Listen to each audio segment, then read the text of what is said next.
안녕하십니까? 2024년 5월 3일 금요일 인도네시아 헤드라인 시작합니다. 첫 번째 소식입니다. 인도네시아와 싱가포르의 현직 및 차기 정상이 보고로의 대통령궁에서 만나 양국 간 협력의 새 장을 열었습니다. 조코이 대통령과 프라보어 대통령 당선인 그리고 리셴룽 싱가포르 총리 및 차기 총리 로런스 웡은 지난 29일 이례적인 만남을 가졌습니다.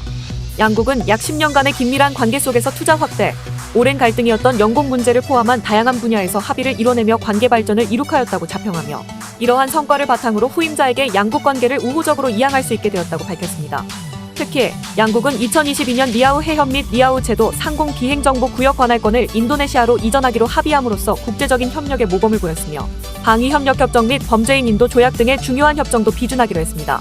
아마드 외교 정책평론가는 남중국해에서 겪는 중국의 영향력 확대에 대응하여 양국이 주권 보호라는 공동의 이해관계를 공유하며 차기 지도자들에게 더욱 강력한 양국 관계를 유지할 것이라고 전망했습니다. 차기 지도부의 취임을 앞두고 이뤄진 이번 만남은 싱가포르와 인도네시아 간 미래 협력 방향에 대한 기대감을 높이며 양국의 끊임없는 발전과 협력을 약속하는 계기가 되었습니다. 다음 소식입니다. 마이크로소프트가 인도네시아의 클라우드 서비스와 AI 인프라를 구축하기 위해 약 2조 3천억 원을 투자하기로 결정했습니다. 조코이 대통령과 사티아 나델라 마이크로소프트의 최고 경영자 사이의 회담에서 이러한 계획이 발표되었습니다.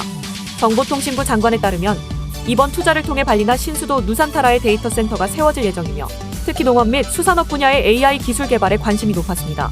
나델라는 4년간 인도네시아의 클라우드 서비스와 AI 인프라에 대한 지속적인 투자를 약속했으며 인도네시아를 포함하여 동남아시아 전역에서 250만 명을 대상으로 AI 인재 양성에도 기여할 계획이라고 밝혔습니다. 이러한 투자는 인도네시아뿐만 아니라 말레이시아, 태국 등의 주요 동남아 국가를 아우르는 마이크로소프트의 전략적 확장의 일환입니다.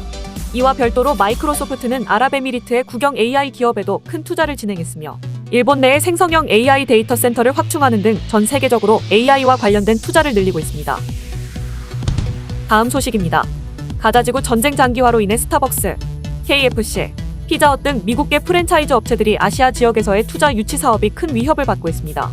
특히 인도네시아와 말레이시아와 같은 무슬림 밀집 지역에서 미국 제품에 대한 불매 운동이 확산되고 있습니다. 이로 인해 해당 업체들은 투자 거래 중단과 매출 감소 등의 어려움을 겪고 있습니다. 영국의 파이낸셜 타임스 보도에 따르면 지난해 10월 이후 무슬림이 대다수인 인도네시아와 말레이시아의 소비자들은 미국계 브랜드들을 기피하기 시작했습니다. 특히 인도네시아에서 스타벅스를 운영하는 현지 업체는 시가총액 2억 8,500만 달러에 달하는 업체로 지분 20% 매각 거래를 중단한 상황이며 유럽의 사모펀드 CVC 역시 말레이시아에서 KFC와 피자헛을 운영하는 현지 기업의 지분 매입 작업을 중단했습니다.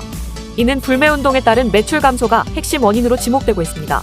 실제로 유니레버와 같이 생활소비재를 판매하는 기업도 인도네시아에서 매출이 15% 감소하였으며 말레이시아의 스타벅스는 지난해 4분기에 순손실을 기록했습니다.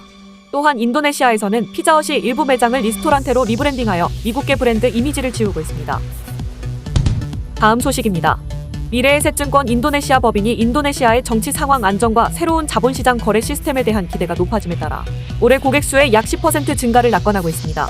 심태용 법인장은 지난해에 이어 올해 또한 긍정적인 시장 분위기를 기대하며 인도네시아의 정치 안정이 금융시장에 긍정적으로 작용할 것이라고 전했습니다.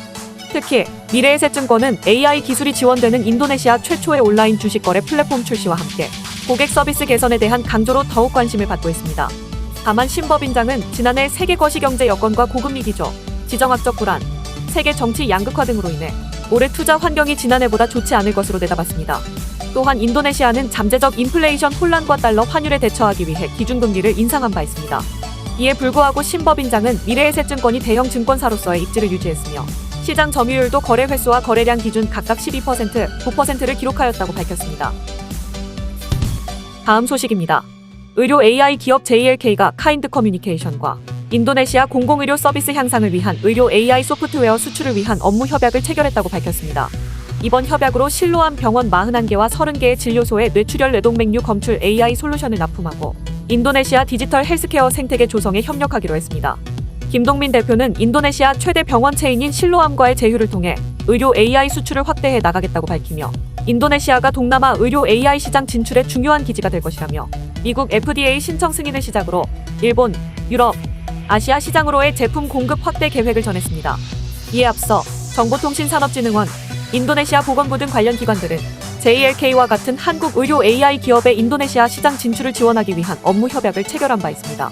허성욱 정보통신산업진흥원 원장은 한국 기업의 글로벌 시장 진출을 위한 노력을 강조하며 인도네시아 공공의료 환경 개선에 기여하겠다는 의지를 밝혔습니다. 다음 소식입니다. 뉴욕 검찰은 최근 불법적으로 약탈 및 판매된 30점의 유물을 캄보디아와 인도네시아에 반환했다고 발표했습니다. 해당 유물들은 주로 뉴욕에 위치한 메트로폴리탄 미술관과 같은 유명 박물관 및 개인 수집가로부터 압수된 것으로 이 지역이 주요 밀매 중심지로 알려져 있습니다. 뉴욕 검찰은 이번에 돌아간 유물들의 추정 가치가 300만 달러에 달한다고 전했습니다. 특히 주목할 만한 유물로는 인도네시아에서 도난당한 마자파잇 제국 왕실 인물들의 석조구조와 캄보디아에서 약탈된 힌두교 신시바의 청동상이 포함됐습니다. 이번 사건의 주요 피의자로는 인도계 미국인 미술상 수바시 카푸르와 미국인 낸시 위너가 지목되었습니다. 이들은 동남아시아 유물을 불법으로 판매 및 이전한 혐의를 받고 있으며 카푸르는 이미 관련 사건으로 인도에서 13년형을 선고받은 바 있습니다. 한편 뉴욕 검찰청 유물 밀매부서는 전 세계 25개국 이상에서 도난당한 약 1200점의 유물을 회수하는 성과를 이루었으며 그 가치는 2억 5천만 달러를 초과합니다. 다음 소식입니다. 북부 술라웨시주 루앙섬의 루앙 화산이 또다시 폭발하여 현지 당국이 화산 경보를 최고 수준인 4단계로 상향 조정하고 지진해일 발생 가능성을 경고했습니다. 30일 오전 루앙 화산은 5km 높이까지 화산재를 뿜어내고 용암을 분출했습니다. 이에 주변 주민에게는 7km 이내 접근 금지 및 대피령이 내려졌으며 인근의 마나도 국제공항이 다시 한번 폐쇄되었습니다.